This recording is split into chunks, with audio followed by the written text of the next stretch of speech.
ഓം നമോ ഭഗവതേ വാസുദേവായ. നിഗമകൽപതരോർഗളിതം ഫലം ശുകമുഖാദമൃതദ്രവസംയുതം പിബത ഭാഗവതം രസമാലയം മുഹുരഹോ രസികാ ഭുവി ഭാവുകാഃ. ശ്രീമദ് ഭാഗവതം വേദമാകുന്ന കൽപ്പവൃക്ഷത്തിൻ്റെ പരിപക്വമായിട്ടുള്ള ഫലമാണ്. ശ്രീ ശുക ഗോസ്വാമിയുടെ മുഖത്തു നിന്നും അത് വരുന്നു എന്നുള്ളത് കൊണ്ട് അത് വളരെയധികം ആസ്വാദ്യകരമാണ്. ഒരു തത്ത നല്ല ഒരു പരിപക്വമായിട്ടുള്ള ഫലം അതിനെ കൊത്തിക്കഴിഞ്ഞാൽ അതിൽ നിന്നും വളരെ ആസ്വാദ്യകരമായ രസമൊഴുകുന്നു.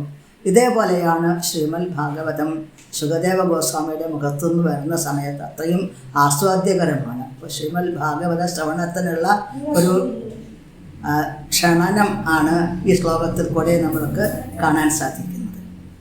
ഹരേ കൃഷ്ണ.